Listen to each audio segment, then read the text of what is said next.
نہیں، میں ذرا مصروف ہوں، اس نے رکھائی سے جواب دیا، اور پھر اس نے اس لڑکی کا چہرہ بجھتے دیکھا جہاں تھوڑی دیر پہلے خوشی کے رنگ نظر آ رہے تھے، وہاں اب بالکل اداسی تھی۔ اس نے جان بوجھ کر نظریں چرائیں اور وہ بھاگتے ہوئے اندر چلی گئی۔ وہ جانتا تھا اب کچن میں کوئی کونا پکڑ کر رونے کا شوق پورا کریں گی محترمہ۔ وہ کافی دیر تک وہیں لان میں بیٹھا رہا اور پھر اندر آ کر ٹی وی کھول کر بیٹھ گیا اور ساتھ ہی ساتھ ادھر ادھر بھی نگاہیں دوڑانے لگا۔ وہ جسے دیکھنا چاہتا تھا وہ کہیں نظر نہ آئی اسے۔ کہاں گئی ہوگی، اس نے دل ہی دل میں سوچا۔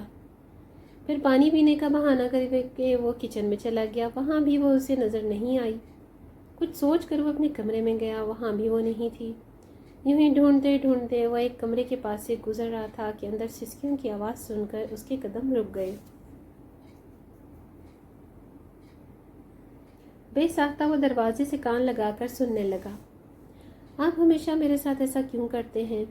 آپ اتنی بڑی دنیا، اتنی بڑے کائنات کے مالک ہیں، کیا آپ کی اتنی بڑی دنیا میں سے مجھے ایک چھوٹی سی خوشی بھی نہیں مل سکتی؟ آپ تو مالک ہیں نا، آپ جو چاہیں سب کر سکتے ہیں، آپ تو سب پہ اختیار رکھتے ہیں، تو پھر میرے ساتھ ہی ایسا کیوں کر رہے ہیں؟ وہ روتے ہوئے اس سے نہیں بلکہ خدا سے شکوہ کر رہی تھی۔ میں نے ساری زندگی آپ کی عبادت کی ہے، ہمیشہ نماز پڑھی ہے، روزے رکھے ہیں، تو ان کا آپ مجھے یہ اجر دے رہے ہیں۔ آپ مجھے میری نیکیوں کا صلہ دے دیں، مجھے آپ سے جو چاہیے آپ مجھے وہ دیں، بھلے ہی آخرت میں میرے لیے کوئی حصہ نہ رکھیں، لیکن اس وقت مجھے اپنے دروازے سے خالی ہاتھ مت لوٹائیں۔ ہر انسان کی طرح وہ خدا سے اپنی نیکیوں کا اجر مانگ رہی تھی، خدا کو اپنی عبادات جتا رہی تھی، ایک چھوٹے بچے کی طرح اپنی دی ہوئی شے وہ واپس مانگ رہی تھی۔ یہ بھی وہ بھول گئی وہ مالک ہے اور وہ خود ان کی ایک معمولی سی بندی۔ انسان بھی کیا چیز ہے، بڑے شوق سے عبادت کرتا ہے، نماز پڑھتا ہے، روزے رکھتا ہے اور ضرورت پڑنے پہ اپنی ہی عبادت کا حساب مانگنے بیٹھ جاتا ہے۔ پتہ نہیں وہ کیا مانگ رہی تھی، آخر ایسی کون سی چیز تھی جو وہ خدا سے اتنا گڑ گڑا کر مانگ رہی تھی۔ وہ دروازے سے ہٹ کر واپس صوفے پر آ کر بیٹھ گیا۔ پتہ نہیں کیوں لیکن اسے اس لڑکی کا رونا اچھا نہیں لگ رہا تھا۔ اب اسے اپنے لہجے پہ پچھتاوا سا ہونے لگا۔ آخر کیوں نہیں اس نے بات مانی اس کی؟ کیا ہو جاتا اگر وہ اس کے ساتھ باہر چلا جاتا؟ ویسے بھی وہ کون سا اس کے جیون بھر کی ساتھی ہے، کچھ دنوں کے لیے ہی تو ہے اس گھر میں۔ ایک بات تو وہ شروع سے اپنے ذہن میں بٹھا چکا تھا کہ دادی کے آتے ہی وہ انہیں ان کا لایا ہوا تحفہ واپس کر دے گا۔ اس لیے ہمیشہ اسے دیکھ کر یہی خیال آتا کہ وہ اس گھر میں مستقل طور پر نہیں ہے، اور نہ ہی یہ وہ لڑکی ہے جس کے ساتھ وہ اپنی ساری زندگی گزار سکتا ہے۔ لیکن اتنے عرصے میں پہلی بار یہ بات سوچتے ہوئے وہ کچھ عجیب احساسات سے دوچار ہوا، کچھ ایسے جذبات جنہیں وہ کوئی نام نہیں دے پا رہا تھا۔ کبھی کبھی انسان کچھ اضطراب میں ایک ٹینشن میں ہوتا ہے، لیکن وہ اس ٹینشن کی وجہ سے سمجھ نہیں پاتا، مگر آگے چل کر حالات اسے ہر بات سے آگاہ کر دیتے ہیں۔ اب وہ سیڑھیاں اتر کر نیچے آ رہی تھی۔ اس نے غور سے اس کا چہرہ دیکھا جہاں کوئی آنسو، کوئی پریشانی نظر نہیں آ رہی تھی۔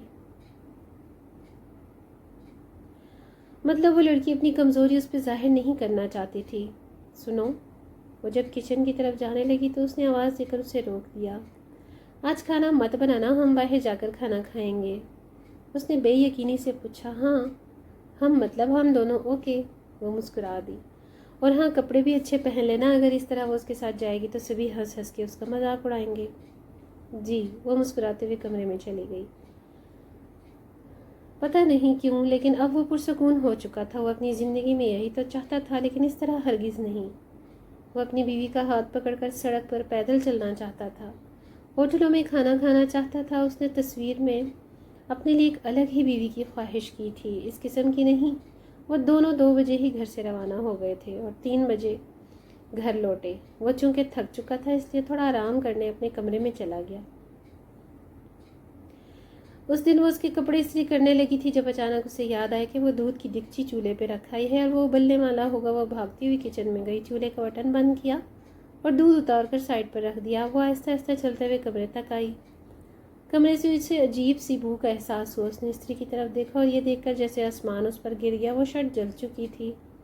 وہ بھاگتے ہوئے استری تک گئی۔ اس نے اپنے ماتھے پہ ہاتھ زور سے مارا۔ یہ کیا کر دیا میں نے؟ یہ تو ان کی پسندیدہ شرٹ تھی، اب کیا ہوگا اللہ! اب تو وہ بہت غصہ کریں گے، کیا کہوں گی ان سے، کیسے بتاؤں گی؟ وہ تو پہلے بھی بہت ناراض رہتے ہیں، اب انہیں اس شرٹ کا پتہ چلے گا تو وہ اور بھی ناراض ہوں گے۔ وہ آفس سے واپس آیا لیکن وہ اسے شرٹ کے بارے میں نہ بتا سکی۔ کھانے کے وقت بھی اس کی ہمت نہ ہوئی۔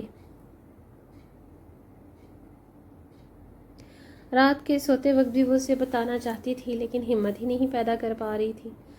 وہ اس کی عجیب غیر معمولی تبدیلی کو نوٹ کر رہا تھا، پتہ نہیں کہاں گم تھی، کس ٹینشن میں تھی۔ جب وہ واپس آیا اسے وہ کسی پریشانی میں مبتلا لگی، لیکن کھانے کے دوران بھی اس نے جگ کے ساتھ گلاس نہیں رکھا اور چائے بھی چینی کی جگہ نمک ڈال کر آ گئی۔ اس نے اسے کچھ نہیں کہا لیکن وہ کچھ نیا پن محسوس کر رہا تھا، لیکن وہ خود بتا نہیں رہی تھی۔ وہ تو اس سے زندگی بھر نہیں پوچھتا۔ صبح جب وہ ناشتہ کر کے آفس جانے لگا تو پیچھے سے آواز دے کر اس نے روک دیا۔ پیچھے سے آواز دینا ضروری تھا محترمہ؟ اب بتاؤ کیا چاہیے؟ وہ خاموش نگاہیں جھکا کر کھڑی تھی، شاید کچھ بول ہی نہیں پا رہی تھی۔ اب آپ کچھ بولیں گی یا میں بیٹھ کر آپ کے بولنے کا انتظار کروں؟ ویسے بھی مجھے آفس جانے میں تو بالکل بھی دیر نہیں ہو رہی۔ وہ طنز کے تیر چلا رہا تھا۔ جی وہ میں آپ سے ایک بات کہنا چاہتی ہوں، اس نے ہونٹوں پہ زبان پھیر کر کہا۔ ہم وہی سننے کے لیے تو کھڑے ہیں محترمہ۔ وہ غلطی سے آپ کی شرٹ استری کرتے ہوئے جل گئی۔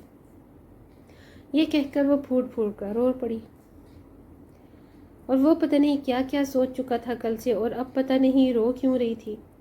اوکے کوئی بات نہیں، لیکن وہ آپ کی پسندیدہ شرٹ تھی جی، وہ نیلے والی۔ اس نے اپنی مسکراہٹ چھپائی۔ کہہ دیا نا کوئی بات نہیں، اب یہ مگر مچھ کی طرح آنسو بہانا بند کرو۔ اسے اس کے آنسو سے تکلیف ہونے لگی تھی۔ وہ جانے کے لیے دروازے کی طرف مڑا، پھر کچھ سوچ کر واپس اس کے پاس آیا۔ تم تو اتنی آسانی سے یہ بات مجھ سے چھپا سکتی تھی، اتنے سارے شرٹس میں سے میں اپنی ہر شرٹ کا حساب تو نہیں رکھتا، پھر تم نے اپنی غلطی کیوں بتائی؟ آپ سے جھوٹ بول سکتی ہوں، خدا سے تو نہیں، وہ تو سب جانتا ہے۔ آپ سے جھوٹ بول کر میں بچ بھی جاؤں تو خدا سے کیسے جھوٹ بول سکتی ہوں؟ وہ تو سب جانتا ہے نا۔